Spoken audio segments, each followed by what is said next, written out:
Shut up and sit down.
Welcome, everyone, to the 3POA podcast, episode 7. I am your host, Laserpants, and I am joined, as always, by my friends, Tony Roberts. How you doing, guys? Nice to see everyone in the chat. Always good to see Ryan, fresh from the barbers. I did go to the barber. Yeah, thank you for noticing. How's it look? It's always fabulous, Ryan. It's always right. fabulous. That's what I like to And hear. it's also good to see Bobby when he needs to go to the barber. And my other friend, Bobby Valla. What's up, man? What's up, gang? I dig that T-shirt. I like that. What is it, like an army green? Look at that. I like how I'm the only one that wears their T-shirt for the streams. I don't have one, bro. I'm not wearing mine. Oops. I mean, we got a lot of branding going on. I don't want to like oversaturate it. People are going to be tired of this red logo. I can't get one shipped from America. Hey, you know what? I'll get one to you. I should have done that. Dang it. I can just do it locally. Just go to a different place rather than my own store and just put the image on a T-shirt and just get one ordered or two ordered, whatever. So, yeah, it would be better if you did that. I don't want to send a box to you. So, no, I'm kidding. I did actually send a box to you last week. Yeah, it's at my US mail forwarding address, along with the very kind gift that Dante announced on the show last week. So I'm going to get them both packaged up and sent off tomorrow. Cool. All right. Well, tonight we're going to dive deep into playsets of the 80s and 90s. I had one playset as a kid. I was, I was raised in a family that we didn't have a lot of money, so when I got the one playset I had, it was a really big deal. What about you, Tony? Were you playset heavy in your toy collection as a kid? Yeah, relatively. I didn't come from a wealthy family, but my parents did work hard. And, the way they used to sell toy lines in the 80s was, everything had to be certain different price points. So like a 3 3/4 inch scale action figure line was designed so that the figures could be affordable at a pocket money price. So you could get maybe one figure a week if you had pocket money or you mowed someone's lawn. Then the vehicles would be, kind of like a birthday present. And then if your parents could afford it, the playset would be the big Christmas present. So, but saying that, there was a lot I wanted when I was a kid. Actually, the only one I can really remember owning is Castle Grayskull. I don't actually think I owned a lot of big play sets. Everyone had Castle Grayskull, except me. But like every kid I knew had a Castle Grayskull. What about you, Bobby? My parents, we didn't have a lot of money growing up, and I had, 3 older brothers. So, they kind of, toys were kind of split between all of us. So like when we got Castle Grayskull, it was kind of like for all of us. Mm-hmm. But we did get play sets every now and then. So it wasn't until like the early 90s where I had more play sets. But I think in the 80s, it was kind of light. Like I said, we had We had Castle Grayskull. I remember my brother getting what was Hordak's Fright? Was it the Fright Zone? Yeah. I remember he got that for Christmas one year. But it's, that was kind of it. I remember, we didn't have the G.I. Joe play sets. I pulled the Terrordrome out of someone's trash, but that wasn't until like, the mid 90s. So, but we didn't have any of the big stuff growing up. Yeah. Now that I think about it, I actually had two. I had a hand-me-down from my older brother who had the GoBot Command Center, which is kind of like a playset vehicle. It was basically like the GoBot's Imperial Walker, right? You remember that thing? Yeah. Yeah. But I have let me share this. There we go. So I think probably the most prolific Star Wars playset of all time right here, the Death Star space station. I never had this. This was like a thing of legend when I was a kid. I didn't know anyone that had it. No one in England had it because we didn't get it. Oh, right. Yeah, you guys had the Palatoy one. The Palatoy one, which was far superior. Even though it's made of cardboard, it's better. Mm-hmm. I didn't know anyone that had this either. How was the Palatoy cardboard set better than this? Because it was half a sphere. Like it was like a Death Star. Whereas this was like a tower, you know? This one was always weird to me. I was like, that's the Death Star? But Star Wars always did that with their playsets. Look at the Star Destroyer. The Star Destroyer is just like a little compartment. There's nothing really about it that screams Star Destroyer except like Darth Vader's meditation chamber. So like some of their big stuff they took liberties with, which was fine, I guess, but something about when I first saw that Palatoy Death Star, I saw it in like a Star Wars Galaxy magazine or something like that in the early 90s.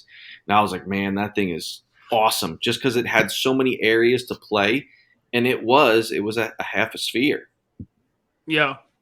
I remember seeing that and not being impressed just because it was cardboard.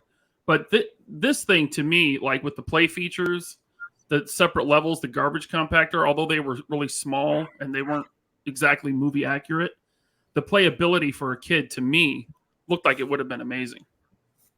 Ryan, you're such a snob. How dare you? I know. How dare you? No one, get those cardboard playsets out of here. That's kind of like all they make now. Well, we'll get there's cardboard in this as well. True. Yeah, that whole side panel is cardboard. Yep, there's two cardboard panels there. So, what's really interesting with this to me is that this came out the year before we got a Millennium Falcon. Mm-hmm. Yeah, Ken had obviously decided that it was more important to have a play set with a TIE fighter and an X-Wing that could attack it than have the Millennium Falcon, which I would also argue is more of a play set than a vehicle. I used to set my Millennium Falcon on the ground, on its legs, take that back hatch off, and that was kind of like the play set. Mm-hmm. And when my figures would travel around, it would be in the X-Wing or the TIE fighter or whatever. So, yeah, for that Millennium Falcon was pretty big, and it was kind of cumbersome to fly around your room. I mean, you could. That front landing gear, you could kind of pop down and hold it like a handle, and then rest the Falcon on your arm and kind of fly it around. Yeah. But it was really large. I would almost consider that a playset too. Let's get to some super chats real quick. First up, Sal Vader. Thank you, man. He said, stuck at work during a blizzard, just showing my love. You guys are getting... Yeah, I was outside shoveling for a few hours. It was bad, man. It's bad. About how much? All right. Hopefully you don't lose power. Jeez. Yeah, hopefully. I mean, it's kind of, the snow is kind of stopped now. It was really windy during the day today. I think we got about 15 inches at least. It was pretty deep out there. Well, Sal, be safe. Thank you for the super chat. Thanks, Sal. M Vargo 97. Thank you very much. He says, first time being able to catch a show live since episode 3. My favorite playset was the 92 Joe Headquarters. Granted, it was really the only large set I had. What was the 92 one? That one, it was like it was kind of like a tower. It had a big Gatling gun. It had like a barrier in the front. It wasn't as like compelling as their earlier stuff. It came at a time where 92, things were kind of dying down for Joe, and that playset wasn't really iconic. I don't remember it being in any of the shows. It was cool, but it didn't have the impact as some of the earlier ones did. Yeah. Mm-hmm. Thank you very much, M. Vargo. And then we got one from Matt Cropsey, Palatoy Death Star or Kenner Death Star. I had neither, but I thinking from a he's asking which we point, prefer, and you've already shown your cards here, Ryan. Yeah. Just from a playability standpoint, Kenner. From a playability standpoint, Palatoy. I'm Palatoy strong all day, baby. I don't know if you've ever both been wrong at the same time, at least on this show, but that's okay. Look, Bobby's Palatoy. This is why Action Force is better than G.I. Joe. Okay. Thank you, Matt. And that is it for Super Chats. So you mentioned, let's see here, we got...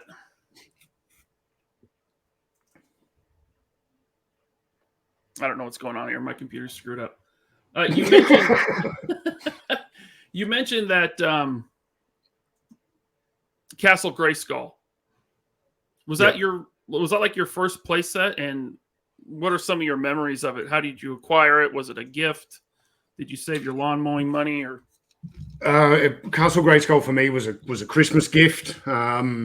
It's one of the best photos from childhood I've got of me with a toy. There's me, just after assembling Castle Grayskull, kneeling down behind it. And I think I've got Faker in the turret. That was a Christmas gift. I'm probably saying that would be like 1983 or 84. Would be when I got that. I did have other play sets, but smaller ones, like for Action Force International Heroes. I had, the Cobra Bunker and Checkpoint Alpha and things like that. But this was just the coolest thing, man. It was when I think in England, we got Masters of the Universe a year after the States. So when this was coming out, we kind of got the cartoon at the same time. And I just remember every kid in my school wanted this for Christmas. And there is a young desert rat in brown pajamas, a blue and red dressing gown. I think I've got a pair of slippers on that match the color of that armchair behind me. Okay, so for us Yankees, what do you mean? Is a dressing gown like a robe, like a bathrobe? It's a robe. Yeah, it's a robe. Okay. Gotcha. It sounds like something else, but okay. Yeah, there's little Tony with his. That thing looks huge. You must have been a short kid or something, huh? I think I'm kneeling. Oh, okay. All right. I'm not standing. I'm kneeling. It did have some cool features. It had like a working elevator and trap door. That trap door, man. I just loved that trap door.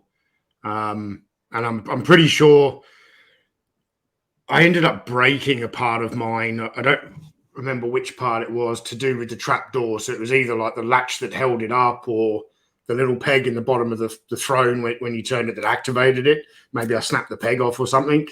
But I played the hell out of that. And this has been a Cobra Castle in my childhood as well. Where I have like Cobra Vipers where Faker is and the Joes are going to try and infiltrate. Snake Eyes would parachute in and just kill everyone. Oh yeah, there would be a lot of crossover with this thing. You could pull out your Dungeons and Dragons toys with this, or even like to a certain extent, Kenner Star Wars. You could have this sub as like Jabba's palace or something. It's a pretty cool playset. It has like it's just a sticker, right? But it's like that pit of monsters. What's that called? Just the dungeon thing on the bottom. Yeah, I know. I think Super 7 did a 3D version of that, like a sculpted version of that, and in their like $500 Castle Grayskull a few years ago. Bobby, how about you? Your first playset, what was it like? What'd you get? What was the experience? We had, like I said, we had Castle Grayskull as kids, but I don't really remember it. I was really young when we had it. The first playset I could remember was probably the 89 Toy Biz Batman Batcave, which was just at the tail end of the 80s, you know. But yeah, that was my first one. I ended up getting like G.I. Joe ones and 80s ones like later in life, and you know, in the mid to late 90s, and then in my 20s. But as far as like one I got like right off the bat was definitely that 89 Batcave, which was one of the best playsets ever made. For its time, you know, it's like it didn't have a lot of features, but I wasn't a big feature heavy kid. I had an imagination and I created my own play. So to me, this was perfect because it gave me a layout for me to just have all the action I wanted. You know, and the fact that you can kind of have it double as two different scenes from the back and the front. You know, that thing offered everything. I love this playset. This was my first, and besides that GoBot Command Center, like only playset as a kid. And I absolutely loved this thing. I remember my cousin had the Kenner Batcave that came out a few years later. And that was pretty cool, but I always preferred this one. The Kenner one had Wayne's Manor. So the back here, I couldn't find a good picture, but this had a sliding elevator up to this platform. I believe this platform would fall. Yep. It had like a trap door kind of feature. And there was right here, there was a sliding a jail cell. Yeah. Yeah. So you could like, and then this was like the vault where you would remove villains. And it said on the box, I remember this. I had the box in my lap driving home from Toys R Us. And it said this was the access door to remove villains from the bottomless pit. And I remember as a kid, I was like 8, maybe 9 years old when I got this thing. And I was thinking, if the pit is bottomless, how does anyone ever come out of it? Yeah. Like I don't know who wrote the script on that over at Toy Biz, but they should have thought that through a little better. Ryan saw right through all their marketing. I did. I wasn't buying it. But again, the back of this thing, cardboard. Lots of cardboard. I reacquired this about a year ago. It's not complete. I'm missing some pieces, but I want to build it up because I love this thing as a kid. And if you Google it, there's this whole community around customizing this thing. People paint them up to make them look realistic. And you could almost fudge in like a 6-inch figure with it because the Toy Biz figures were like superpower scale about 5 inches. 5 inches, yeah. Yeah. Yeah, and there's the box right there.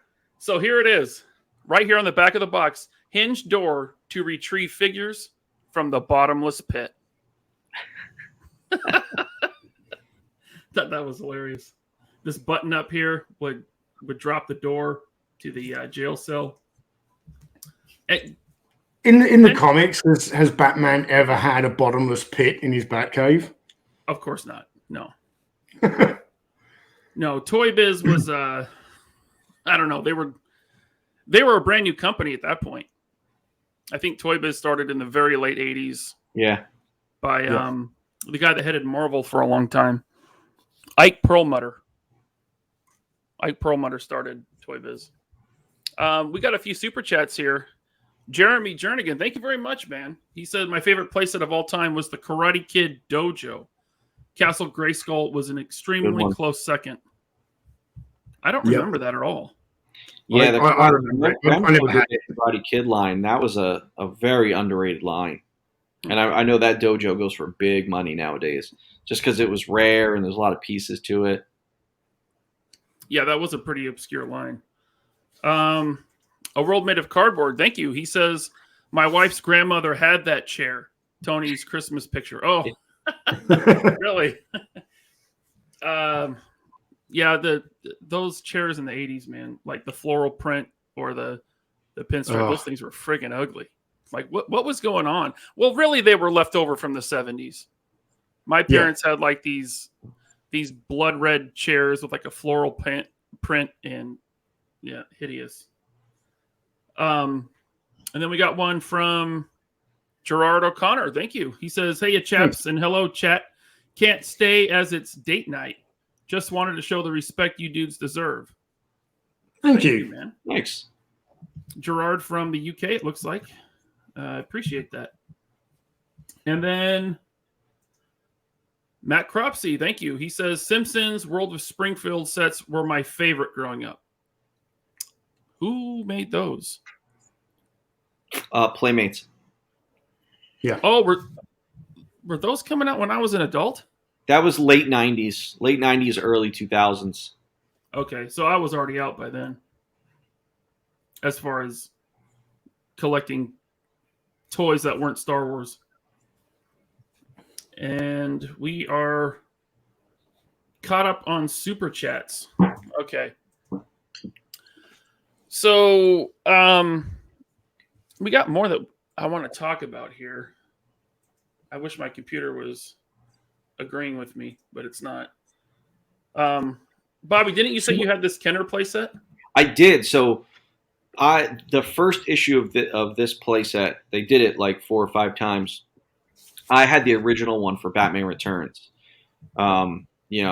So it was like 89 Batman was huge for me, and I was just such a big Batman fan. And I remember I wanted this playset, and my brother like knew I wanted this playset, and I think at the time like this thing was expensive. This thing was like $75. It was really expensive, and my dad was like, we just we can't get it. We don't either we didn't have the money or it wasn't like anywhere around like my birthday or Christmas or anything. But my brother knew that I wanted this playset really bad, and I think he said he wanted it too, but I think he really kind of did it for me. But he was like, "Hey, we should have a garage sale and like get the money and buy this." And we ended up like just for like 2 or 3 days we had a garage sale like outside our house, but we just like took stuff from around the house, like my parents' stuff, like books and things like that.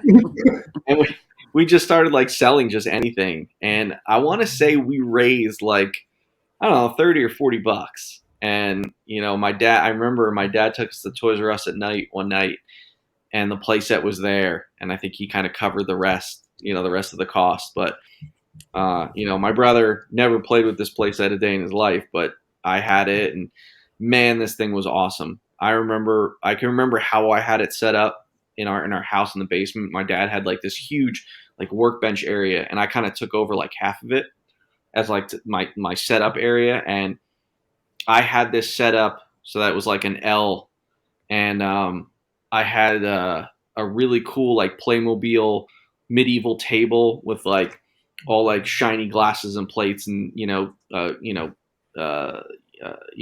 candle holder and this like that, and that was set up like inside Wayne Manor. So Wayne Manor actually looked like like a real area. And then I had the Batcave area all set up, and then I had this area that had all the Batman figures lined up like it was his armory, like he could pick different costumes. And then on the other side was where you played with like the toxic waste plant.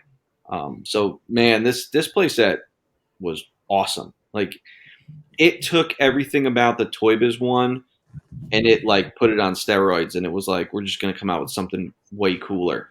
And the fact that, you had 3 different settings, it had the spinning, armor area, the Batmobile could go through that door, it had the computer station. Like, dude, this thing was awesome, man. In Wayne Manor, it had the skylights that you can break open. This thing was so cool. This was it, man. This was like the playset to have. Yeah, my cousin had this one, and I had the Toy Biz. And I remember as a kid, I always liked mine better, but just looking back objectively, I think this one is far superior. Yeah. Just because of what you get. I mean, the Wayne Manor in the front, you got the spinning armory there. Mm-hmm. You could put this Bruce Wayne in, spin it, and then, there's the bat suit or whatever. That was a really beautiful story, Bobby. Thanks, man. I gotta tell my brother about that one because it's like it was always kind of meaningful to me because I knew he didn't really want this playset, but he, was like the one thing my brother like realized how bad I wanted it. That's cool. It always felt better. You stole your dad's shit and sold it, and you still paid for the rest. My brother hated me, so that definitely never happened in the Laser Pants household. But yeah, my brother was 6 years older, so there's a pretty decent age gap when you're a kid. Yeah, same here. So he's the reason that I was growing up in the early '80s, and I had stuff like Evel Knievel and the $6 Million Man and some old Action Man figures. That's why my interest in collecting today go beyond my own childhood, further back. So, yeah. But like Bobby said, they released it several times. This is the animated version. Yeah, they did it for Batman Returns. I think they brought it back for like Batman Forever and maybe Batman and Robin, or they skipped Batman Forever and brought it back out for Batman and Robin. They did it for every movie. They did for every movie, right? Yeah. And they did it for like Batman the Animated Series. Like, dude, this thing came out so many times. Good for them for like getting good use out of that tooling because, shoot, man, this thing probably made so much money. Yeah, absolutely. If they brought this out again today and it was available at retail, I'd buy one. Right? Yeah. So which one of you were lucky enough to have Castle Grayskull and Snake Mountain? Not me. So I had a younger cousin who was really into Masters of the Universe as well. And because I would spend a lot of time with him, like some weekends I would go over and that family would look after me, and then other times he would come to my house. So when it came to Christmas presents, my parents would actually talk to my cousin's parents and never get us the same thing, which is why, like, I really wanted the transportable tactical battle platform from G.I. Joe. Well, he got that, and I got the Cobra Hydrofoil because they didn't want to get us the same thing, and they, the two were kind of designed to play together. So, because I had Castle Grayskull, he got Snake Mountain, but I got to play with it a lot, and this is a pretty crummy playset, I've got to say. I'm not a fan of Snake Mountain. No, it doesn't make any sense. So here you've got all the figures inside. There's nothing to do on the inside. Yeah, it's all out the front, and you couldn't get the figures to stand on it properly or anything like that. I mean, at the end of the day, though, there really wasn't much for features in Castle Grayskull. Like, you had the elevator, and you had the trapdoor. Other than that, there wasn't really much to it. I thought Snake Mountain was cool, man. It had that megaphone that you talked into. I think it was awesome. Yeah, but my parents were too poor to ever buy us batteries. Like, that battery got ran to death on Christmas Day, and then the rest of the time you've just got this big wolf-headed dildo in your playset. I think it was one of those like 9-volt batteries too. Yeah, one of the ones you stick on the end of your tongue. Oh yeah, yeah. Hey, lick this. Let me know if the battery's still good. Okay. And then you'd lick it. Get shocked. My brother did that to me all the time. He hated me. I said that earlier. Before we get too far ahead, Jeff McElway sent a super chat. Thank you. He says, my only takeaway from the animated series Batcave is that they made a Grey Ghost action figure. Also, sup guys? Bobby figures kick ass. Got mine. Thanks, man. Thanks, Jeff.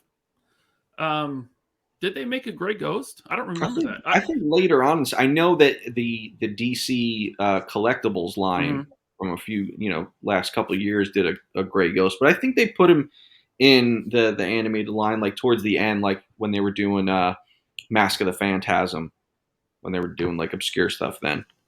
Gotcha. Yeah, this thing is all messed up. So I can't wait to see what kind of wanted pictures we see from Ryan. I know, right? Hey, didn't want to see that one. I need like a new slideshow software. Endless Bullets. Thank you very much. He says, just showing my boys some love. Great topic. Thank you, Endless Bullets. Thanks. Thank you. I just want to give a shout out to Endless Bullets. So that is Matt Swafford's new podcast where he's bringing on a different guest for each show to talk about classic action movies. The first episode, which I think dropped about 2 weeks ago, him and Michael talked about Roadhouse. I actually spent 2 hours recording an episode with Matt before doing this, where we're talking about the 1980 Flash Gordon movie, which is better than Conan the Destroyer. So, all right, I'm not going to address that. I want to say, Matt, congrats on the new podcast. Perfect name for the genre. If you ever do an episode on Commando, I'd love to be on, because if there's any movie that has endless bullets and no magazine changes, it's Commando. Great movie. It's the first time I saw a hatchet go into a dude's head. or a saw blade. Great movie. And Tony, fuck you, Destroyer's better. Than Flash Gordon? Than everything. Than everything. Except Roadhouse. Roadhouse is better than everything. Roadhouse. Better than the upcoming Action Force movie? Yup. What? Wow. Unless we can get someone in the Action Force movie to say, grab him, take him, then it'll be better. Well, thank you, Endless Bullets. I got to check that podcast out. And I hope they liked Roadhouse, by the way. Love that movie. Yeah. Okay. It's a really good podcast. Him and Michael, brilliant. I'll definitely check it out. A World Made of Cardboard. Thank you very much. He says, has there been some type of Batcave released every year since '89? Every year? Probably not, but every other year. Listen, man, the way Imaginext puts out like playsets, they've been covering the last 10 years. Dude. So I wouldn't be surprised. Yeah, so my kid is into Imaginext. Not so much now, he's getting a little bit older, but every time we went to the, Target, Walmart, or even Toys R Us, there was like a new, better version of an Imaginext Batcave there. And I'm like, man, these are awesome. But we're going to get to the modern stuff in a minute. Did I ever tell you guys about my Imaginext Lazarus Pit concept that almost got made? No. Oh. All right, I'm gonna segue. I'm gonna tell you a real quick story. Okay.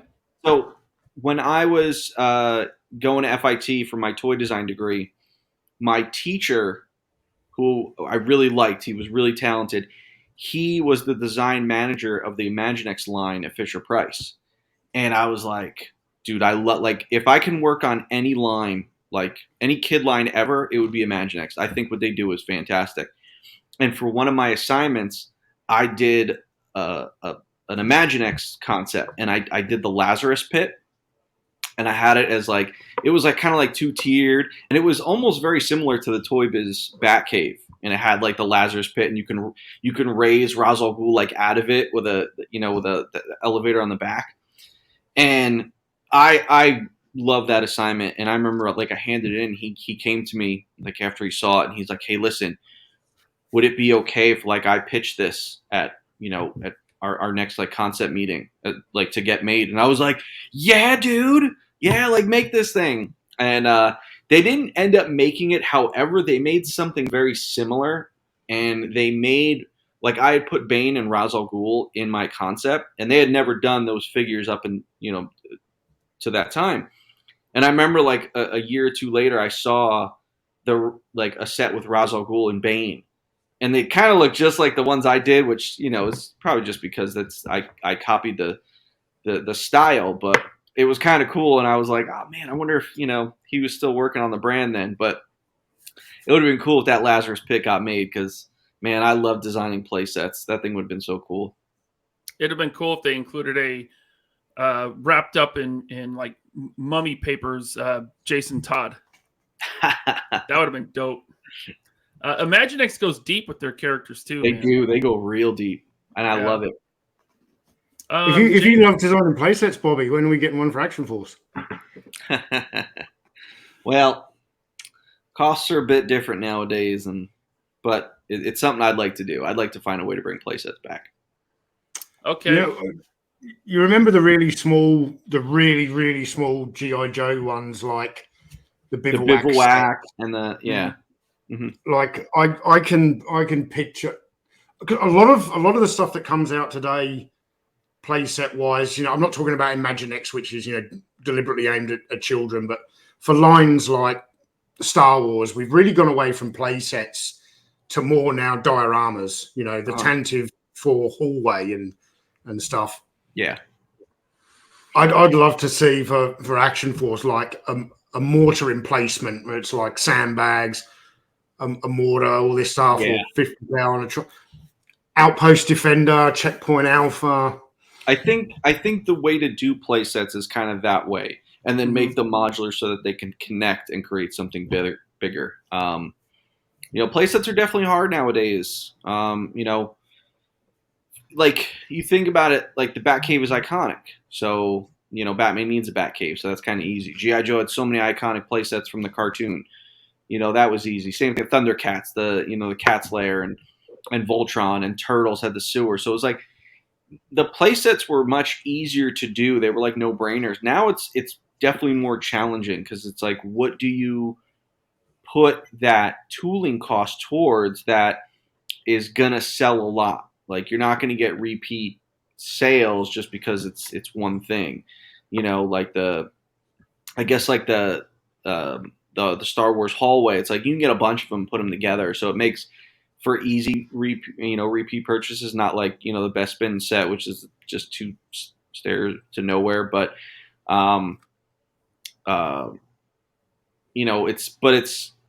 it's just a matter of what is compelling and what is the right thing to do. Plus, like I said, costs are so high nowadays. And it's easy to sell a Batcave because you're going to move, 200,000-300,000 units. Whereas nowadays you're not moving that many. I don't think people are getting that big of stuff. Kids aren't getting that big of stuff. I think the last big playset was the Playmates Ninja Turtles giant playset from around like 2012 to like 2014. That one came out. I remember that one. You don't see that stuff anymore. Well, we did have the Castle Grayskull again for Origins, but that's true. It is Castle Grayskull. It's and that line you can buy that and give it to a kid and they can play with it, and then an adult. But also, it's like I was just at Target the other day and that thing was on clearance. And I was like, well, that's not good, And Mike Kroger had them stacked up on clearance. Yeah. So it's like I can get into I worked on a playset when I was on the Spider-Man line, and I can get into that later. I know we got more playsets to talk about, but that'll give really good insight as to why these companies aren't really doing playsets anymore. Mm-hmm. Well, James Salzburg, thank you very much for the super chat. He says, retro blasting tour of Snake Mountain video is great. Yep. He-Man tours Snake Mountain. It's funny. Very funny. I'm gonna have to revisit that. Thank you, James. All right, so we've got a few more super chats, I think. Okay, let's get to sorry. Got it. Tony Robles, thank you very much. He says, my first playset was the Fisher-Price Rescue Heroes Mission Action Command Center. So I don't know if you guys have seen my office tour video the time capsule video that me and Sal did together from my office, where I go through like all the things that I had as a kid and stuff like that. There was a Fisher-Price zoo that I had as a kid that before I had the Toy Biz Batcave, that doubled as my Batcave. So Tony, I'm all about the Fisher-Price playsets, man. And you're actually jarring memories in me. I had another playset as a kid, the Sesame Street playset. Dude, Mr. Hooper's store. I just bought one, and I have it at the office. I'm gonna send you a picture when I'm there on Monday. Yeah. I had it too. Now, granted, it didn't have everything, but yeah, it opened up and it had the Oscar that you pushed down on the sidewalk and he popped up. Dude, my wife, when I got it in the mail about a month or so ago. My wife was like, "What'd you buy now?" And I'm like, "Dude, Mr. Hooper's store." And I bought it like complete, and the thing is awesome. that thing was like, it was a little small, but that was like my Gotham City. Gotcha. Like I would use that because I think I got it from my grandmother. She had bought it for like the grandkids to have at her house. But like at some point, she just let me take it home. And that was like my Gotham City with my, Toy Biz Batman, Kenner Dark Knight collection. I have no idea what you two are talking about right now. The Sesame Street playset was classic, man. I'm gonna send you some pictures. Maybe we'll do like a video call on Monday when I get to the office. Dude, this thing, let me tell you something. Probably in my top like 15 all-time playsets is Sesame Street, Mr. Hooper's store. Yep. Man, I can't believe I forgot about that. Jeff I forgot about it too, man. Yeah. Jeff McElway, thank you very much. He says, as far as playsets go, take a page from Lego. They made their Hogwarts stuff modular and are raking it in. Little battle sites, whatever. I don't know. Thanks, Jeff. I think it's easy for Lego because they have a building system. That's what they do. So yes, it's almost all reused parts, right? Yeah. Lego, I kind of put Lego in a category of its own. Mm-hmm. Yeah. You know what I mean? You got to think of how big the tool is for one half of Castle Grayskull. It's enormous. It's a giant piece of steel. Whereas Lego, all the molds are really small. There's no gigantic pieces. They're all small pieces that create big pieces. So it's their system allows them to save on cost. Yeah, I think that like Lego would be a show in and of itself. Mm-hmm. But that's a great point. And we are caught up on super chats. All right, I want to back up a little bit to the 80s because this was not a place that I was even aware of until I was an adult. I think that speaks to its rarity and the price tag it carries now. Eternia. Oh.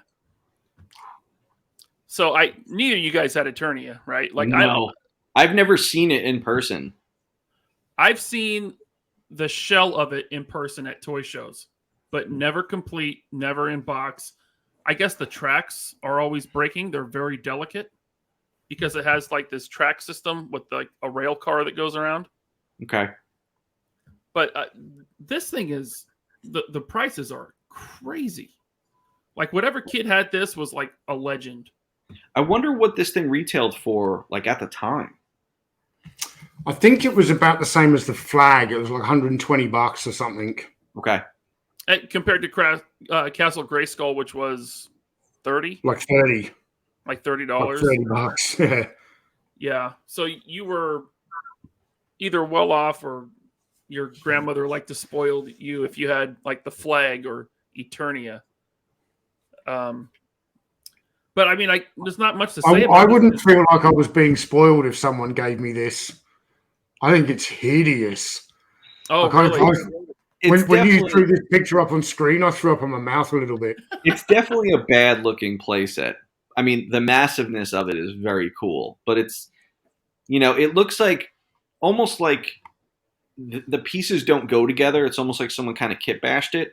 Like the things on the side don't look like it goes with the rest of it. So it's a weird one, but this like I said, the left side looks like it would attach to Castle Grayskull, and like the right side looks like it would attach to Snake Mountain. Now they weren't modular; there was no way to like connect them, but you could set them up that way, right? And like just from a childhood standpoint, having a working like rail car on this track system, that's pretty cool. I don't know what you guys think, but I had an electric train set as a kid, and I loved that thing. I wonder if this was supposed to be a Temple of Doom playset first, and then, retooled. Well, LJM were doing Temple of Doom. There is photos of a prototype playset that they made for like the minecart chase sequence, and it's very different to this. Yeah, that's why I made that joke. Because I was like, that would be kind of funny. All right. And I got to reset this stupid thing again. In your wheelhouse, Bobby. And actually you, Tony. Let's get into some Joes. Bobby, how did you pull this thing out of the trash? So the G.I. Joe Terrordrome. Listen, I remember. So I was probably, I think I was 8 or 9, and I was skinny, like I was a small kid, and me and my friend. What was it like? It was. I mean, being skinny. It sucked, man. I got made fun of constantly. My brothers beat the shit out of me all the time. It sucked. Yeah. Bobby, I was real skinny as a kid too, and the kids used to call me Tony Boney. Oh, hey, terrible. Listen. I don't care what you two say. It's harder being a fat kid. I'm just putting that out there. It's harder. Okay. Continue on with your Terrordrome story. Huh? So me and my friend, we were riding our bikes. We would ride our bikes all over the neighborhood, and someone was throwing out like cleaning out their house or something like that, and it was just the shell. It had the 2 turrets, but no seats, and I think it had like 3 of the doors, and it did have the fire bat and maybe 1 chair. So it was kind of beat up, and it definitely wasn't complete. But dude, it was a Terrordrome, and at the time, it's like I never seen one. I don't even know if it existed. So I saw it. I was like, holy crap, we were probably a good half a mile from our house. And I remember I had my bike with me, and my friend's like, all right, I'll walk both bikes. And, if you're going to carry that thing. And I remember I struggled. That walk took forever. And I had to keep putting it down and picking it up, keep putting it down. Thing was enormous. But man, I was determined to get that thing home. And I got it home. My dad's like, what is that? I'm like, I pulled it out of the garbage. Someone's throwing it out. I remember just cleaning it up, and it was like I had a Terrordrome at that point. So it was like I ended up getting some really awesome the G.I. Joe playsets that I had.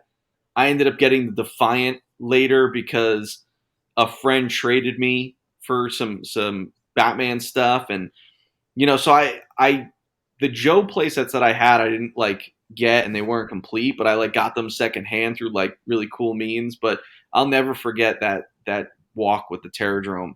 So the Terrordrome's always going to be important to me. If I'd have brought home something like this and told my parents I pulled it out of the trash, it would have been an immediate beating, and they would have yelled at me and said, "Who would you steal it from?" And they would have beat me again. But yeah, so they obviously knew you well, because I can remember being here on an episode of the 3POA when your cousin was in the chat and you admitted to having sticky fingers when you were a kid. I did. I stole a handful of G.I. Joe figures from him. I was probably 7 years old. Yeah. I was a bad kid. All right. This thing was an urban legend when I was a kid.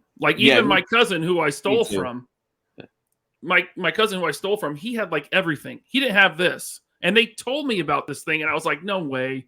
They never made it some massive aircraft carrier. I don't believe you. And then later on, when I actually found out it was freaking real, mind blown.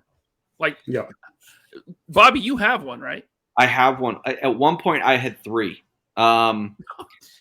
Yeah, Alec, the one Alex has was my second complete one, and then I had one that was 80% complete that I ended up selling. The one that I have is I can't say why it's so special, but it's very special. One day I'll say why it's special. But yeah, it's I had never seen one. I didn't know they existed. I vaguely remember me and Alex, when we were in art school together, losing a bet to him because I said this thing didn't exist. I didn't believe the Flagg existed. I thought it was just some fake thing, some urban legend. And then it's look, this thing actually exists. What is this wasn't sold? This wasn't sold in the UK, but there were a few big Toys R Us stores who got one for the store just to set up a display in there. And I don't remember what the store. Most likely was probably Harrods in London. I'd heard, it was an urban legend, and even though they didn't sell it in the UK, I saw it in the shop window one time just as a display piece, and was just it was the greatest thing I'd ever seen in my life. It's got to be the biggest playset of all time. It's like 6 feet Yeah. long. Yeah. Yeah, 7 It's feet long. almost 7, I think. 7. It has Yeah. a working PA system in it. Yep. Yeah, the one that I have had like the wires corroded in it. So I remember taking it into work when I was at Hasbro to my electronics engineer, and I said, "Hey, can you resolder these wires and make it work?" And he made it work, so now it works perfect. Nice. Yeah, Alex was when I was in New York staying with Alex. He was working on that flag. Oh, was he? Yeah, he has a giant table for it. It's going to be awesome when he has it all complete and set Yeah, up. mine has a really cool display. Like the Joe Berg guys, they showed a tutorial on how to do the hull. It's like mine has a custom hull that raises it up, like 8 or 10 inches, and I can fit all of my I have the Night Force whale, I have the regular whale. It could fit a bunch of other vehicles underneath it, and then I have LED lights that go along the inside. There's a map room and stuff like that. So I made it really, really cool. That's awesome. So when I discovered this thing was actually real, we used to go to Eastern Washington as when I was a kid for vacation. So Washington is like on the west side of the mountains, it's all green, right? Like almost like a rainforest. East side of the mountains is like where Tony lives. It's a desert. So we would go to the desert for we go to the lake, right? Boating, swimming, all that stuff, fishing. And there was a store in Spokane, Washington called the White Elephant. And they had a flag suspended from the ceiling. And they had it for years. I mean, they had it until they closed down like 2 years ago. And I remember going in there and seeing that. And I was like, oh my God, it's real. Like Hasbro actually made this giant aircraft carrier. Everyone asked them, will you sell it? Will you sell it? And this is when the flag had gone up in price. What it sells for like $1,000 now, complete, right? Mm-hmm. They would not sell it. They shut down a few years ago, and they sold everything. And I'm like, man, I wish I could have made it over there because that's like a 6-hour drive for me. But man, I would have loved to have this thing. They sell for about $1,000 now. Is that right? Yeah. Isn't it more than that now? They were selling for $1,000 complete a few years ago. Okay. I think it's one of those things where they're so big, so it's not an in-demand thing because not everyone has the room for it. So I don't think the price has gone up, say like it does on like a whale. There are pieces like the fantail rail on this, the PA. They're always going to be rare and expensive pieces, but as far as like a complete one, like I said, I think that just because of how enormous it is, it's not super, super desirable. Yeah. Matthew Henning, just real quick, he says, Toy Traders in BC, Canada has the craziest flag G.I. Joe display I've ever seen. So every time I go up north to Canada, I go to Toy Traders. How many do they have, Matthew? They have like 6 or 8 flags in this giant diorama with, sky strikers flying in. They have explosion effects, like a whole mountain scene. It's massive. It's probably like 30 feet long, this display, with all these G.I. 8 flags? The U.S. Navy doesn't even have that many aircraft carriers, do they? Yeah, it is like Toy Traders in Vancouver, BC. If you ever get the chance, you have to go there. It's definitely the coolest toy store I've ever been to. It might be the coolest one in the world just because of what they have displayed. It really is amazing. Before we get to this playset, I want to get to a couple super chats, or at least one. A World Made of Cardboard, thank you very much. He says, I had a few Star Wars playsets. Most of my playsets out of cardboard. My best bin was huge with landing pads, catwalks, and a basketball court. So your playsets were handmade, I think it was what you meant to say, right? That's why his name on here is A World Made of Cardboard. He still does this. I remember him appearing on it was on like a Patreon live stream somewhere. I think maybe on Retro Blasting, and A World Made of Cardboard. He actually had like a TIE fighter there on the desk with him that he'd made out of cardboard and stuff like that. Ingenious. So yeah, That's he would cool. make his own play sets when he was younger. There's a company called Extreme Sets, and that's what they make. They make cardboard. I wouldn't call them play sets. They're more dioramas, backdrops for toy photography for your shelf displays. It's a great way to do it, inexpensively. Hey, the last play set I worked on when I was at Hasbro was cardboard, and it sold out at Comic-Con. Great set. Nice. Yep. All right, thank you, World Made of Cardboard. So, we got another one from World Made of Cardboard. Thank you. He says, meant to say most of my play sets I made out of cardboard. Yep. Yeah. Well, thank you very much for the super chats. Now we are caught up on super chats. I've never seen Ghostbusters, so you guys have this thing? I know there's the fandom loves this thing. The fandom does love it. I never had it. I didn't have any friends that have it. But it was one of those things where I debated, going back and buying some of the old Kenner Ghostbuster stuff. And then I saw Retro Blasting's video on this and how it opened my eyes to the terrible nature of this playset. And I was like, I'm not going to get that. Really? Yeah. Because the Ecto One can't fit in it when the trap system is in there. I think it can't fit in there. If you want to close the doors, it doesn't fit in. You've got to take the seat off the top to get it in there. There's no stairs or ladder to get up to the upper level. It's designed to pour. What do you call it? Slime. It's designed to pour the slime through. Without slime, it doesn't really have any play feature, I only acquired this probably 18 months ago for my collection because it's still an iconic piece. Like from the outside, from the front, it looks iconic and looks the part. But I'm working on another video at the moment about I've actually got a whole heap of patrons to send in video clips talking about toy lines where they mix and match stuff. And although I didn't have this when I was a kid, if I did, I'm telling you right now, my Action Force SAS soldiers would be abseiling down the side of this thing like it was the Iranian embassy. That's what I would do with this. Yeah. Didn't this double as the Police Academy playset also? Yeah, I think so. It did. I think you're right. Yeah, the Kenner Police Academy. Man, Kenner loved to recycle stuff. I want to do a video with Retro Blasting on everything that Kenner recycled through different lines. Yeah, it was a lot. I mean, they took Silverhawks and turned it into vehicles for the Dark Knight collection that. Yeah. I don't remember, but yeah, they took superpower stuff, put it in the Dark Knight collection. Yeah. They were good at that. I just love how Bobby is on Ryan's show on my channel when he says he wants to make that video of Retro Blasting.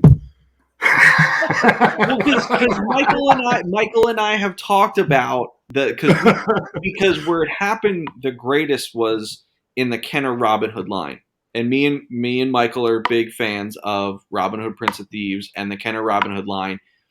So he and I were talking about it, and I mentioned we should do a show that talks about everything that Kenner recycled, because that whole Robin Hood line was basically just recycled Kenner stuff. Yeah. So it's nothing against you, Tony. Actually, it is. It's because you don't like Destroyer. But maybe if you like Destroyer, maybe we'd invite you on the show. Oh. I have never ever said I don't like Destroyer. I just don't agree with your idea that it's better than everything else. It's leagues better than Barbarian. So that's the argument right there. Is it better than Rambo 3? Man, I love Rambo 3. I understand it's cheesy and stupid, but I love it.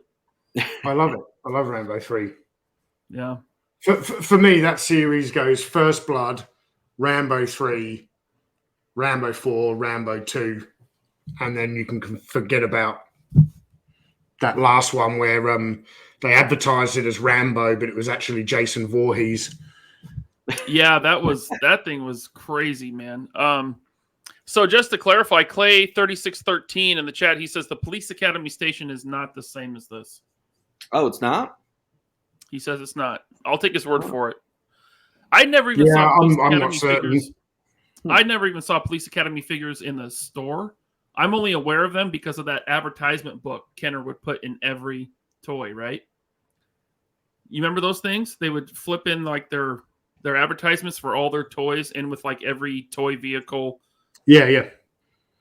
So they would have like, they had Police Academy in there. They had Bill and Ted. There was a Bill and Ted toy line that I never saw as a kid. There was, yeah. There was.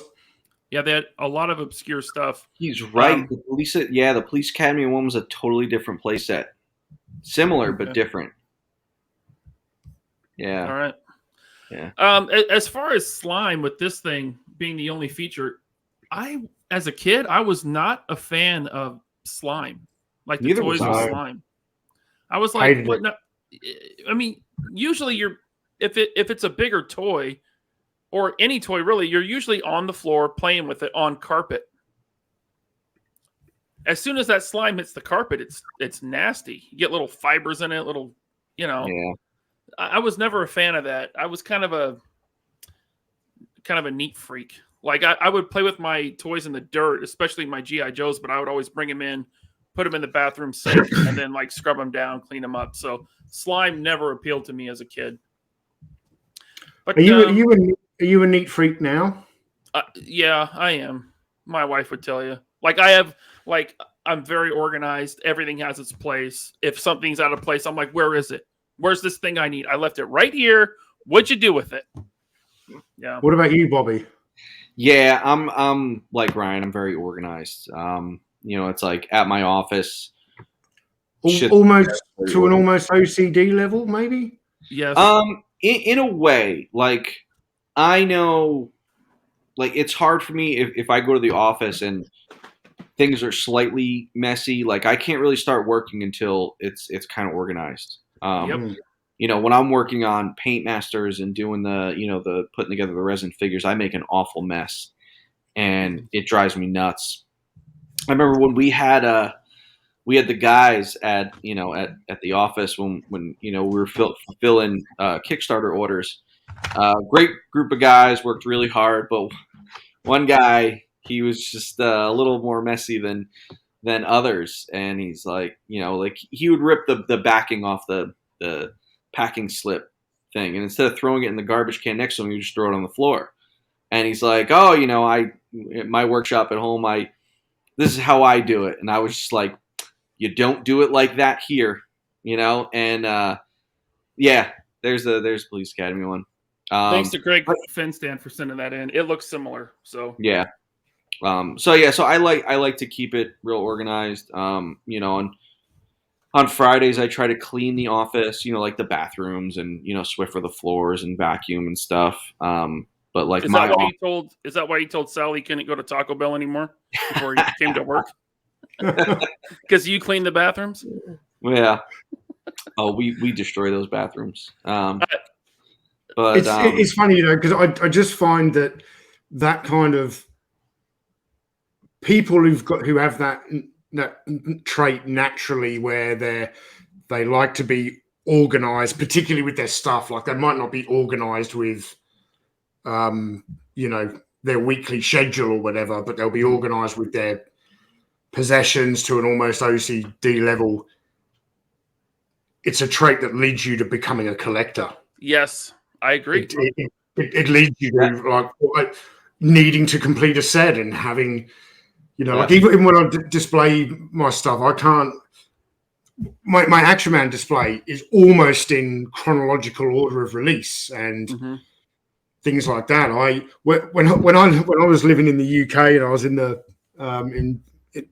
in the Special Forces in the Army, I lived in this flat, and I had a flat. There's a 2-bedroom apartment, and I had a flatmate, and he had learned that I was really OCD about my DVDs because we would share the living room. Like he wouldn't go in my room or stuff, but but like all the stuff in the living room was mine. He'd just moved in with me later when I had a room available. So I had like a couple of big bookshelves covered in DVDs.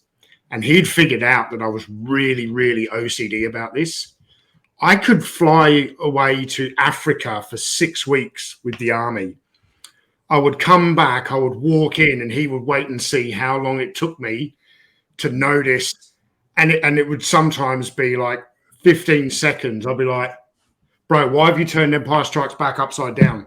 Yeah. Why is the writing going up the other way compared to all the other, you know? And I was like that with the way my DVDs were laid out. So, yeah. So, just to give you an idea of how organized I am and how particular I am with how things are and where I put things. I know I said like the heat gun was one of the favorite parts of my collection a couple weeks ago on this show. Really, it's not the heat gun. It's my label maker. Ooh. Okay? Because I have all really? Does that mean I've got to change my avatar now? Well, this is not next week. It'll be a label maker. Yeah. But I have all my figure accessories in these tackle boxes that I pick up at Walmart. Right? I have them all labeled. So that's my Mezco DC Batman villains. Right? All their accessories organized by figure. And these are organized. I have a lot of these. These are organized in a shelf to my left, which I can't show on camera because it won't turn that way. But I selected a shelf that fits 5 of these high per shelf, 2 wide, like exactly. Like I searched around for this stinking shelf and they're all labeled. That's how crazy I am. It's a sickness. It's not a sickness.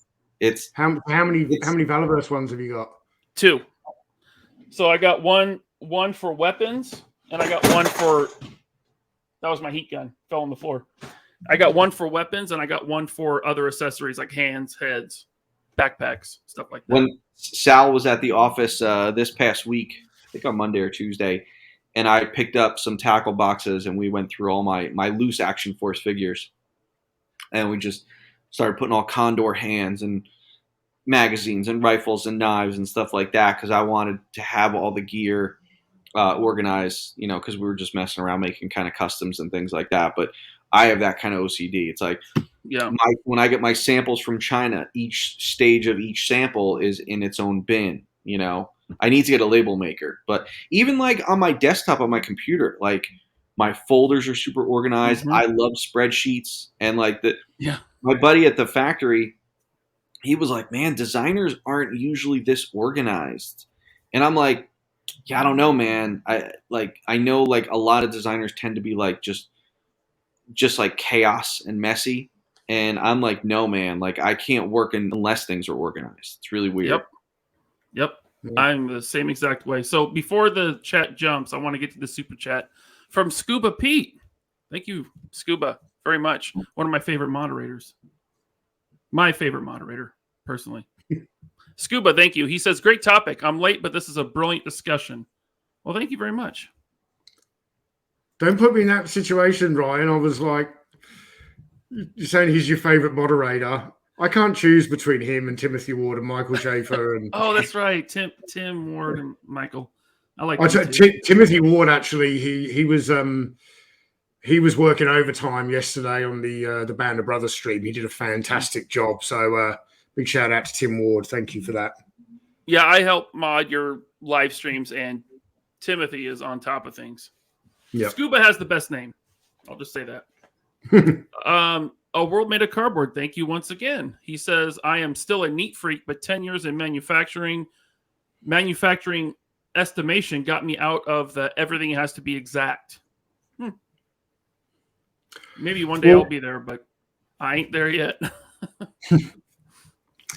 So I've got a whole heap of these tubs that are probably about that size, and I think I've got 8 of them now for Valaverse. So I've got one that is long weapons, like rifles, submachine guns.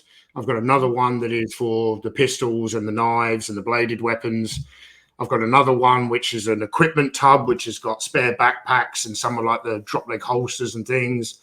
I've got a dedicated swarm one that's got the spare weapons from the gear packs and all the spare hands. And Yeah, I've got a lot of them. So we're all the same. We're all the same. Scuba Pete wants to know if my label maker has a label. It will soon. Thanks a lot. I'm gonna label that thing. Label my heat gun. You know, they're What are you going to label your heat gun, Johnson? I'm gonna call it Bobby. savage. I love you, man. You know, there may be an Action Force item at the end of the year that may double as a storage for something. Ooh. Are you doing like the 1960s wooden G.I. Joe footlocker for new Action Force with 50 cows and tripods and a weapons arsenal? I think wood is a little costly nowadays. I didn't mean you're making it in wood. I'm saying the original G.I. Joe one was in wood. Yeah. But it's like an army. What in toys? It's going to be something. It's going to be something. And there might be a whole heap of stuff inside of it. So. Wow. Hey, a little nice 3PO nice exclusive. Little end of the year kind of Christmas item. I dig it. Mm-hmm. I'm excited. So I want to get things back on track with playsets. So there is the perception that there is a giant lack of playsets today, but I almost disagree a little bit. We already brought up Imaginext. Now, collector focus, I would say yes. There is a lack of playsets, but kid focused, they have massive playsets now, and not just Imaginext, which goes deep. DC, the Paw Patrol, yes. like Pup Tower, man, that thing is massive. How about what Spin Master is doing? Have you seen that Spin Master Batcave? Yeah. It's really cool. Like if I was a kid nowadays and I liked DC like I did in the 80s and 90s, that Spin Master Batcave would be it. That thing is monstrous. Mm-hmm. And then someone, I think it was Greg Finstad, said on Facebook earlier, playsets went to the girls. You go down what I call the pink aisle, right? The doll aisle. There's massive playsets, man. He brought up the Frozen Tower Castle or something. Yeah. My niece was really into Bratz dolls when she was a kid. They had giant playsets. In fact, I have some of the Bratz vehicles because they scale great with 6-inch action figures. They had like Cadillacs and they had a bunch of stuff. They had a stretch like SUV limousine, and they look great. And I have 2 of the Cadillacs. They both have working radios. They have a trunk that pops open, plenty of room. A lot of toy photographers will use that Cadillac as like a gangster vehicle, right? But I mean, the Bratz line had huge playsets. There was, I think, Monster Squad had a giant, some sort of castle playset or something. I don't know. And then, of course, Tony, your favorite guy, Todd McFarlane, put out a 66 Batcave. How about that? Which was really more of a out of scale backdrop. You've. Why did you have to remind me of that? I think I threw that thing in. What have I done with that thing? That is a piece of garbage. After I watched your video, I actually went out and bought one, just because it looks like this weird like science lab. I want it in the back of my AIM troopers with MODOK. I'm not using it for 66 Batman. Like, I will buy stuff to work with other things, because really to me that's not a playset. That's a diorama. It's just a backdrop. Yeah. There's nothing playable about it, right? No play features. There's no trap doors like the Castle Grayskull. There's no working elevators like the Toy Biz Batcave. Well, there's a pair of bat poles that you can use for picking your nose or something. Right? Yeah, they're worthless, right?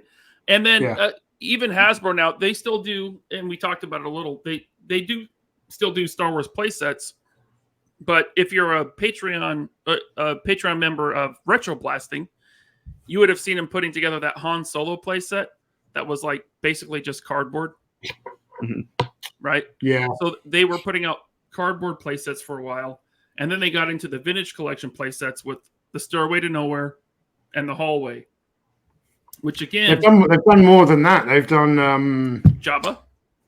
Diorama. It's just the wall that he hangs the carbonite Han on.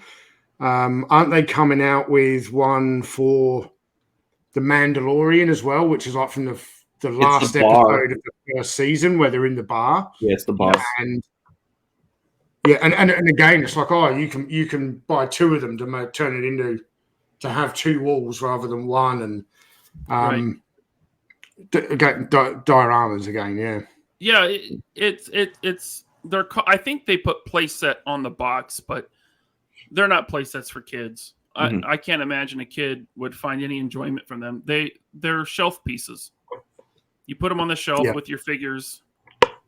They're for adult collectors. So in some ways, playsets have lasted. In some ways, they've transitioned. And by the way, those Star Wars playsets are expensive.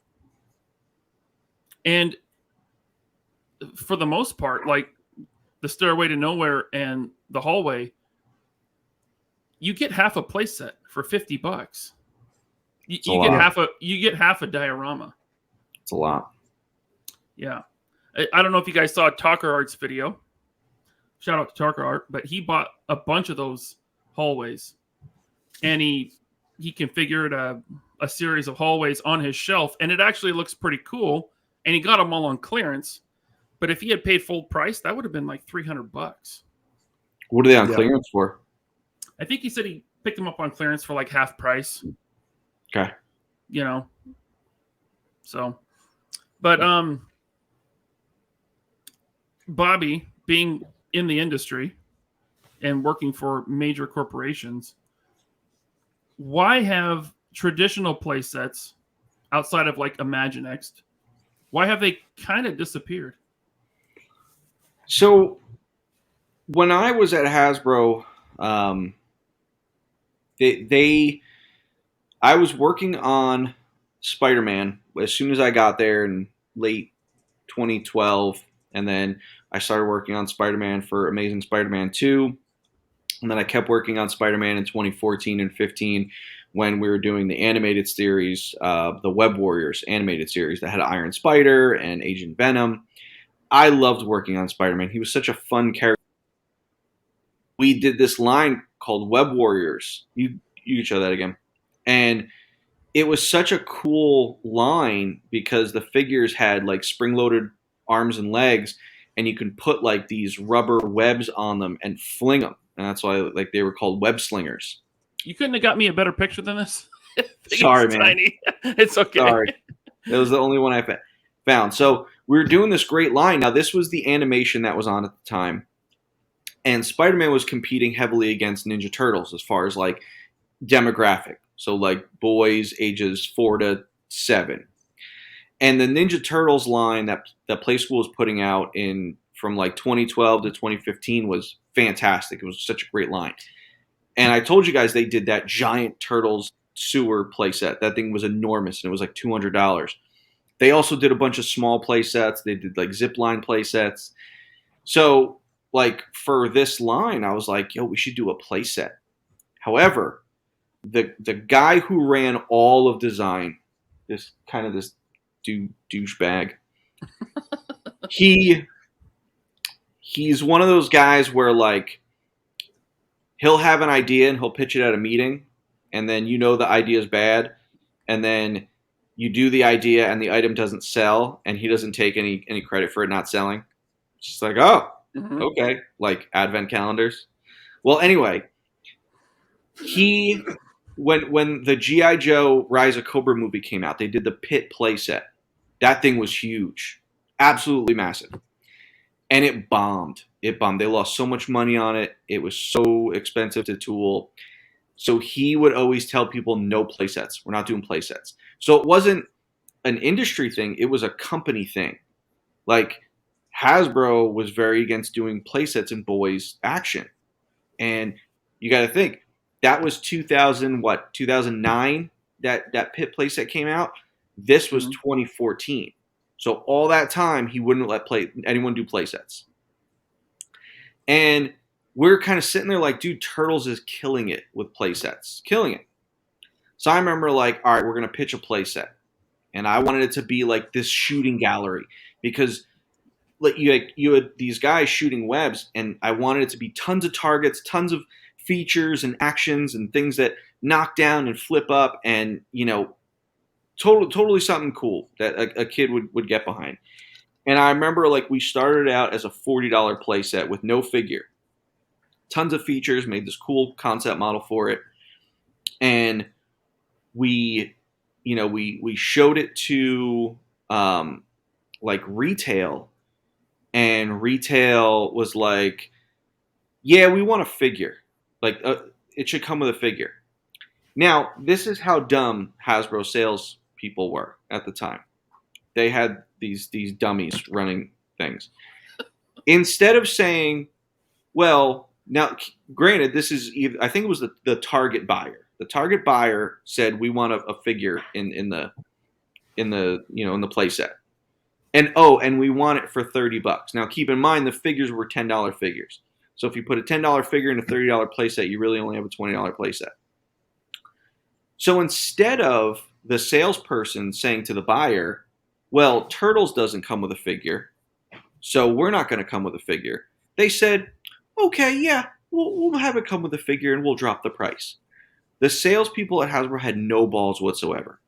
No balls to the buyers at all. And I'm sitting there like, you just put a $10 figure in a $30 playset, and now I'm going to, like, this $40 awesome playset we have is going to be half of what it was. And I remember just like, why is nobody saying anything? And it's like, I couldn't say anything because designers were never allowed to talk in sales meetings. Mm-hmm. And I'm just sitting there like fuming. Like, dummy, what does Playmate say to this buyer? They stand up to that buyer. So we ended up having to redo the whole thing, cut costs like crazy.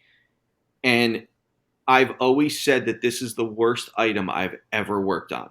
My entire career at Hasbro, this is the worst item ever.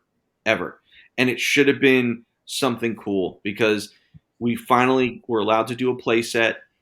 And instead, I gave this dog shit piece of plastic. It sucked. It absolutely sucked.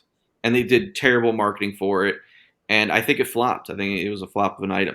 So then that was a bummer. And then I remember when I was working on the Avengers Endgame line, they told us all about, it's going to be time travel and this and that.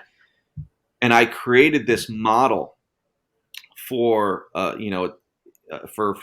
do time travel. It would have been a big play set that almost looked kind of like a Ferris wheel, where it was like you sent the figures to different locations, and it had like secret doors, almost like the Batcave Bruce Wayne spinny thing. So like you can bring different characters to Vormir or what was Thanos's homeworld? Titan.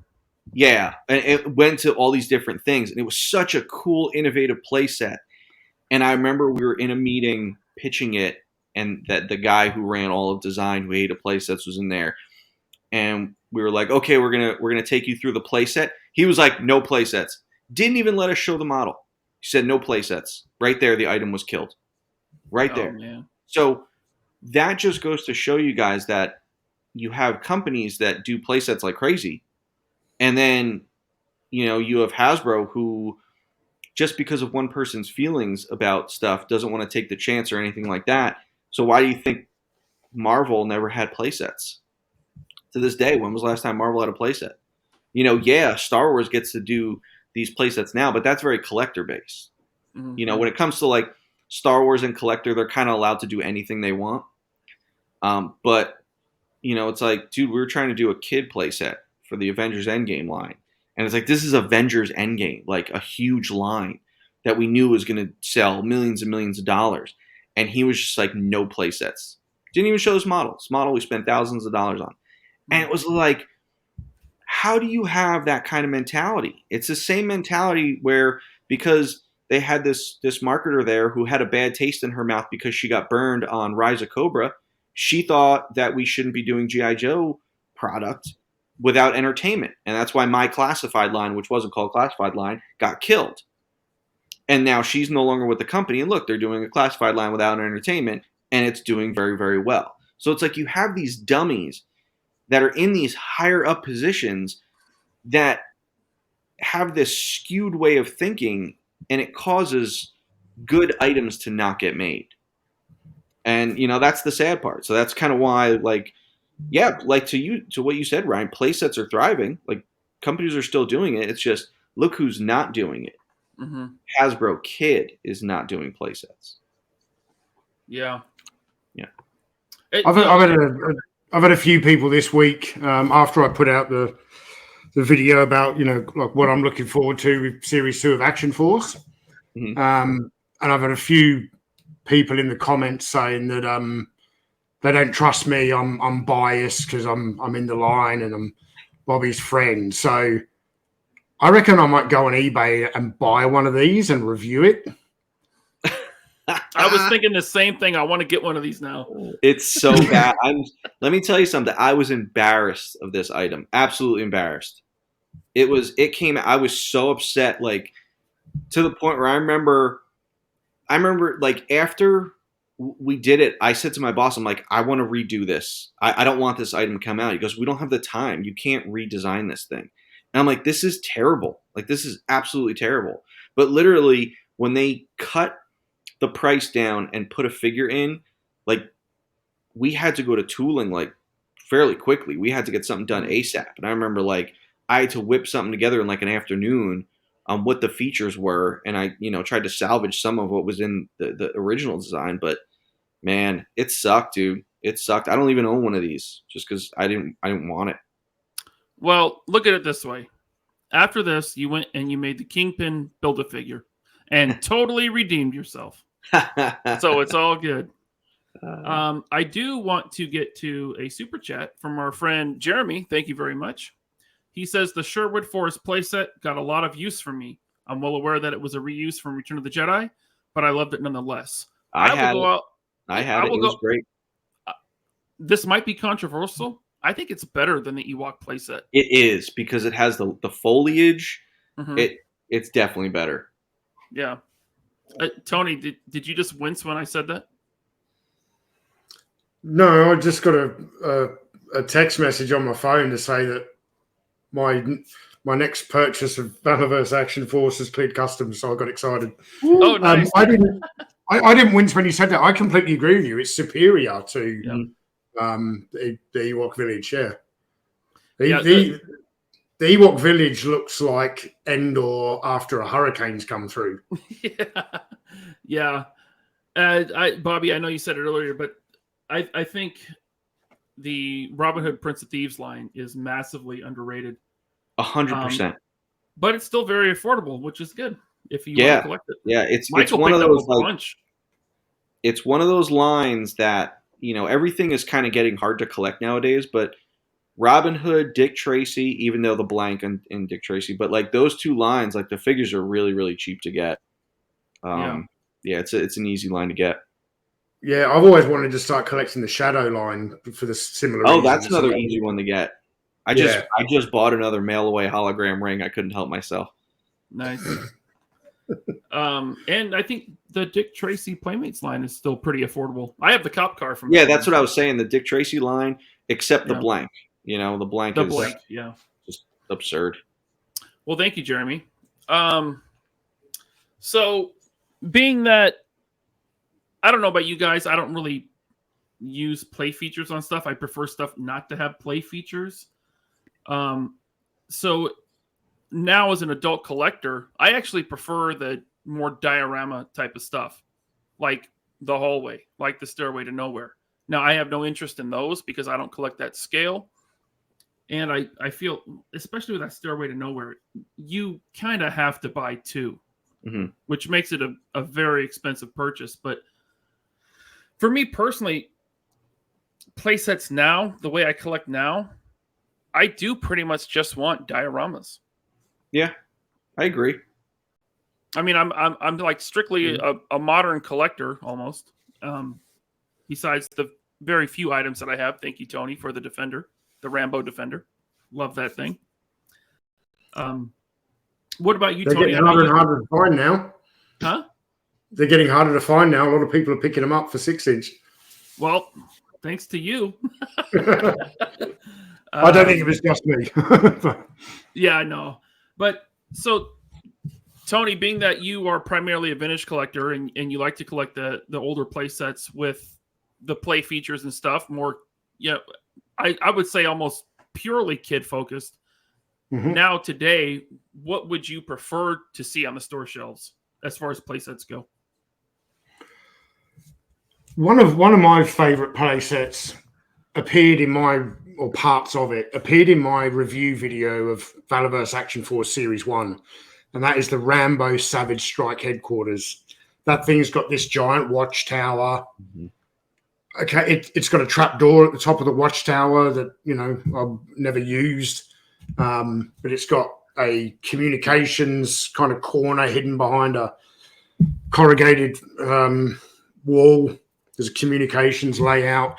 It's got ammo crates, and barring like a winch on the top of the tower and a trapdoor, it doesn't really have play features. And I think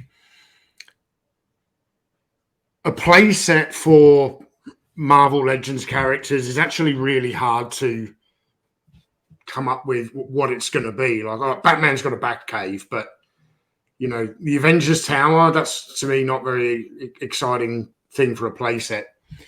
When it comes to Action Force or G.I. Joe Classifieds, I find that's the military themed line. There is so much potential for sandbagged machine gun emplacements, tents, and I wouldn't necessarily say pillboxes, because it's like, well, if it was a World War II line, mm-hmm. But a watchtower, with going in a watchtower, it could come with alternate weapons, and that's kind of your play feature, swapping out your different weapons. And to me, it can be used in a diorama, but it's not a diorama. A diorama has a backdrop to it, Sure. I do like a lot. I've been looking around at a lot of these cardboard ones that are for sale, for use in videos with 6-inch. But I actually prefer to, as you saw in that Action Force video, I've took a tent from the Action Man line. I took some tree-looking things out of my fish tank. I took parts of the Savage Strike headquarters, and I just build my own little diorama. That's something I did as a kid, but I don't know if I'm dropping enough hints here or not. But I need like a little basher. I want a Mark 19 grenade launcher on a tripod, surrounded by sandbags with an ammo can, in the Action Force line. So I don't want much, do I, Bobby? I literally just bought one on eBay just now. What? I just bought the Rambo playset. Just because I need it. I need it, and I think it's a good test to see the size, and I think something like that is good for what could be done for Action Force. So yeah, awesome. Is it complete? What you've got? It's missing one part. Okay. Yeah, but I'm okay with it. I'm okay with it. It's good. You'll like it. I just put it in an offer. If he accepts the offer, great. If not, I'll just buy it for what the listing price is. Yeah. But I needed it. Yeah, you'll like it because there's a weapons crate that comes with 6 AK-47s in it, and then there's a slightly bigger crate that comes with 5 or 6 M60s, and you see them in so many of my videos because those crates are literally perfectly scaled to these guys, and you put one on top of the other, and it's like waist height. So if you want to display parts of the figure, I think when I was showing the examples, all the different hands, I just put 2 crates in front of the guy, then you can see the hands he's got, and all the others are like laid out on the crate. And you know what I feel like that playset's missing that I might put in Action Force one? A cardboard backdrop.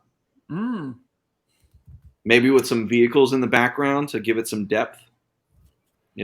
But I do. You know what I'm gonna have to do. I'm gonna have to measure the width of the Action Force vehicle that we're working on right now to make sure that it has a place that could fit in the diorama. Sal says, "Don't lie, Bobby. You bought it so that you and I can play with it." 100%, dude. Come on. Oh, sounds like a play date at Valiverse headquarters. Come on. But yeah, Tony, you mentioned you have some fish tank items. Yeah. For me, the best playset aisle at like Walmart is their fish tank accessory aisle. Or after Christmas, when all their Christmas decorations go on sale, there's a lot of good stuff in that aisle. You can get on clearance trees, like little lamp posts and stuff for people to build their Christmas, displays with. A lot of good stuff in there to build out a world. We did get a super chat, another one from A World Made of Cardboard. Thank you very much. He says, he says, I have always believed that playsets and vehicles help immerse the child in the universe of the toy line. They are essential in building imaginations. 100% agree. That my Batcave playset, and now that I remembered it tonight, that Sesame Street playset were like, that was it. That was my world. Batman would go from the Batcave to Gotham City. That was world building as a kid. Yeah. Yeah. For me, man, how many action movies of the 80s have you seen where the guys have got to like sneak past the military checkpoint or something? Checkpoint Alpha in the G.I. Joe line, right? You've got the swinging gate. There's a speed bump, but then you've got the guy in the bottom of the tower. He has a clipboard. You can have a guy on the top of the tower. There's a spotlight, a cannon. There's a ladder going up. It's a tiny little playset with so much going on. I loved that thing when I was a kid. Loved it. Yeah. And my character, and it was that world building because my characters, it would be, coming up with all these different ways of how they could either take out the guards and charge through or how they could sneak past without the guards seeing them, and loved it. Michael on Retro Blasting has a great video about playsets, and he mentions this little blanket that he had. And he would bunch that thing up and throw it on the floor. And man, did that take me back. Because my mom had a throw rug that I would do the same thing. I'd bunch it up, kind of throw it on the floor. There would be trenches, right, cliffs and stuff. And like that blanket, along with some handmade blocks, wooden blocks that my grandfather had made, I would build, entire scenes out of that. I'd have like an enemy base, the hero base, and, the figures would fight in the middle on that blanket. So, I mean, as we're going into the aquarium aisle, into the Christmas clearance section, that's kind of that modern day blanket and wooden blocks. I had to pull this comment up here. We was talking about maybe doing something like the Rambo playset for Action Force with a cardboard backdrop. That'd be awesome. You could get these different exclusive backdrops for your Action Force points. Yeah. I mean, you also got to make that backdrop two-sided so you could flip it. So one could be the Swarm, one could be Action Force, or the Garrison and Action Force. Or you could have daytime, nighttime, or Action Force isn't 4 and up either, so you can throw in some dead bodies in that on that cardboard backdrop, some blood. Just build out this crazy, violent scene. That'd be awesome. I just realized a couple playsets we didn't talk about that were very awesome playsets were the Indiana Jones Kenner playsets. The Well of the Souls playset is Well of the Souls. Small, but it is beautiful, man. Beautiful. It's the only way to get the Ark of the Covenant in that line, and it's black metallized gold. Stunning. I mean, there's a lot of playsets we could have talked about. Yeah. If this was a comprehensive list of every playset, this would be a 24-hour show. Sure. Jeremy Jernigan, man, you guys are too generous. Thank you once again. He says, Another overlooked playset is Fort Carium from the Marshall Brave Star. That Brave Star line, man, that's an expensive line. So I think it was kind of one of those things where it was like one of those rare lines that didn't do well, and lines that really don't do well tend to be more rare on the secondary market nowadays. Kind of like that Remco Karate Kid line with that dojo. But yeah, I know the place that he's talking about. That Brave Star line has some really rare stuff. Yeah, those smaller lines, they had a lot of competition in the toy aisle, and that's probably why they got overlooked. I mean, if you're a kid in that era, are you going to get Grayskull or the Brave Star playset? Yeah. I think Grayskull might win out. He also said he never had one, but his buddy down the street did. It was an amazing item. Thank you, Jeremy.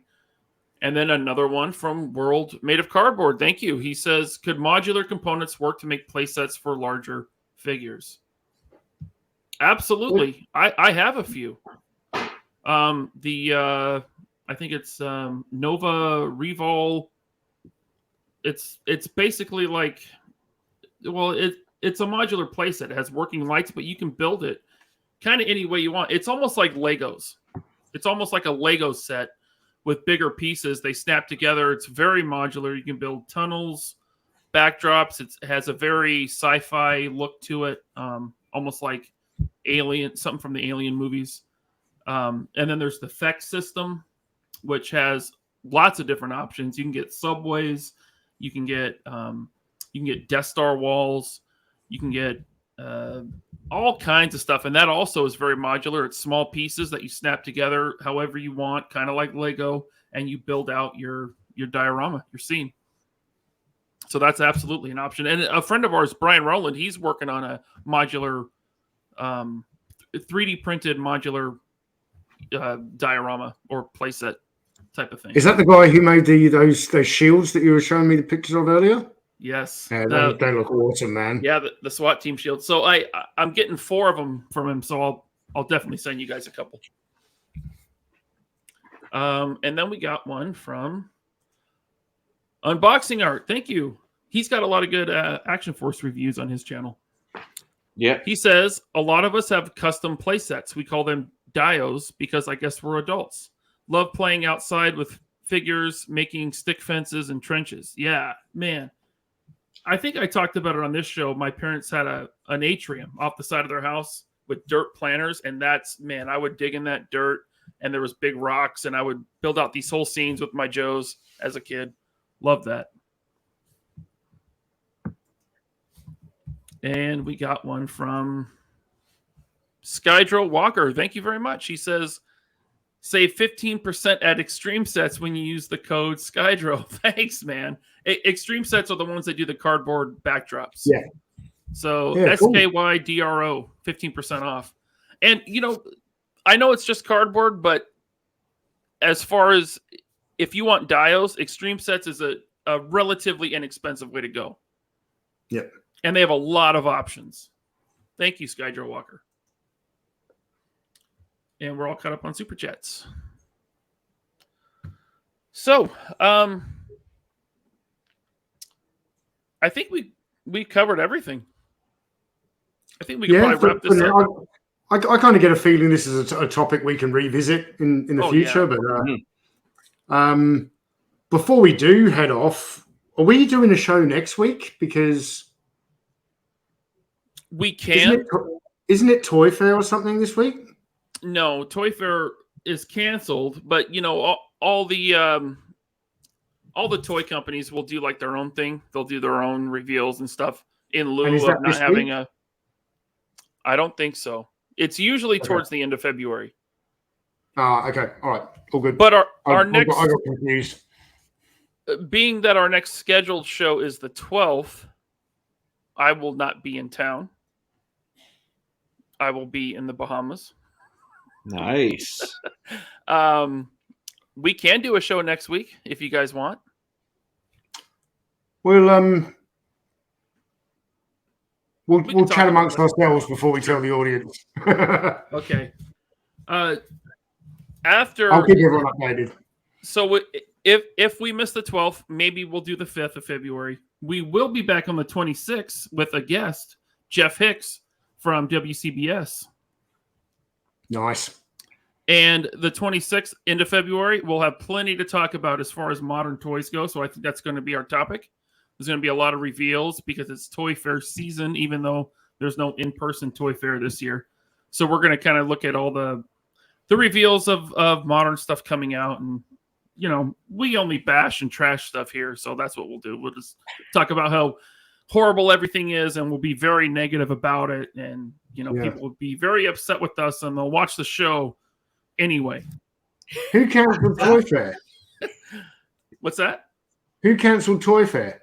The Toy Fair people, because of there's some sort of cold circulating around that I had 2 weeks ago. I don't want to say the word because I guess they demonetize you or something. I don't know. Really? You get demonetized for saying that? Oh. You know, the beer bug, the coof, the I know why, but I was just Megatron. The Megatron variant. Yes, the Megatron variant. I was just thinking, you know, I can't see Hasbro doing Toy Fair when, like, at a physical fair, it's really hard to show digital renders. Yeah, that's good. Well, Bobby, the last few years, when Toy Fair was in person, I don't think Hasbro was there. They were doing like their own off-site thing. The Toy Fair is held at a big convention center, but Hasbro was always like very like I don't know, like cocky about it. And they weren't in the convention center. They rented out like their own room, like a couple miles away. Like, it was really stupid. I was like, why would you not be where everyone is? You make other, like, all the buyers and sales people come to like your other location because you want to be like, you know, who the fuck you are, kind of, and like, oh look, we have our own place.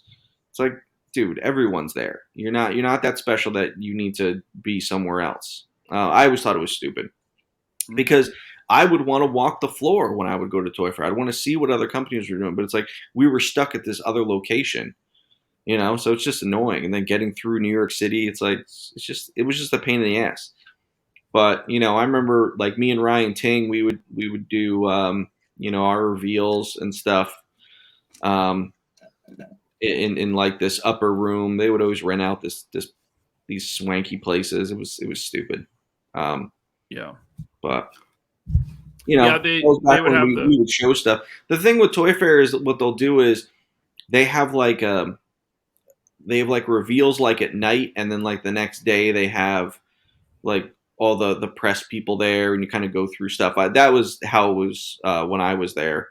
They might do it differently now, but they'll definitely do their not live streams this year. Week. Yeah. So we'll have plenty to talk about. Legends, Classified, Power Rangers. More HasLabs probably. Yeah, we might see a HasLab. Yeah, good point. Yeah, Commando's new ship. Before we wrap it up, this would not be an Analog Toys live stream without a super chat from Brian Dillingham. Thank you very much, as always. And be very careful, right? Because Michael did a Patreon exclusive live stream on Retro Blasting earlier today. And all he tried to do was pull Brian's comment up on the screen, and he blocked him from the channel instead. And he was like freaking out trying to undo it. So, Brian doesn't need to write a comment. His comment is, "Please don't ban me." Thank you, Brian. All right, so we're going to talk amongst ourselves after the show. Maybe we'll do a show next Saturday in lieu of the 12th, but we will definitely be back on the 26th. With Jeff Hicks from World Class Bullshitters. Should be a great show. I love that channel. Jeff's a great guy. Met him in person at Star Wars Celebration a couple years ago. Super nice guy. Really smart. He knows his stuff. It's going to be a great show. Yeah. So that will be February. What's that? I'm looking forward to it. Yeah, me too. That will be February 26th once again. So, Tony, where can everyone find you? Where can they follow you online? They already know, but let's just get through it. I just want to end this podcast by saying that the pre-orders for Valorverse Series 2 were closing at 9 p.m. on that's 9 p.m. Eastern on Friday, the 4th of February. Got a lot of people are frustrated that they missed out on this line the first time because they didn't know about it, or they were waiting to see if it was good, and then it sold out in quick succession. Not as fast as Hasbro, like, all of their pre-orders for a new figure selling out in 47 seconds or whatever. But yeah, guys, if you're interested in the line, you want to get it, you need to back the pre-order, because you never know what's going to happen later on. Exactly. And Bobby, where can everyone follow you, and when is Big Bad Toy Store shipping Action Force product? That's a good question. I only see that like 50 times a day after I've given the same answer about 1,000 times already. I don't control when they're getting theirs. They use their own carrier that shipped directly from the factory a while ago. I do not control what they do, but they have a generic message that goes up that says, something about blaming the manufacturer, something like that. But no, their shipment went out. They just took the slow boat. I paid for the quick one. So Big Bad is great. They're a great partner. But when you order from Valorverse, you're always going to get your stuff first. And you can follow Bobby on Instagram, Facebook, YouTube at Valorverse everywhere. Valorverse everywhere, baby. And stay tuned to his channel, because that's where you do all your new reveals. Yeah. We're going to be doing way more with the YouTube channel. Lots of new content coming. I was talking with a 3D animator about doing some new stuff. So we got a lot of stakes in the fire. Lots of stuff happening. Very cool. Big news stuff coming, like huge news stuff coming. So it's gonna be great. Yeah. And before we close it out, you can follow me on Instagram and Twitter at LaserPants81. And I co-host the Infinity Equation podcast Friday nights, 5 p.m. Pacific, on the Infinity Equation channel on YouTube. And we have one more super chat to get to. Thank you very much, Matt Talon. He says, instead of the Build-A-Figure, maybe build a diorama could be a concept. I don't see why not. It was something I looked into it when I was at Hasbro. It was something we're contemplating. Especially if you're just building like a wall, like a backdrop. Mm-hmm. I think that's doable. That would be cool. So thank you, everyone. We will see you maybe next week, definitely on the 26th. And until next time, later. See you guys.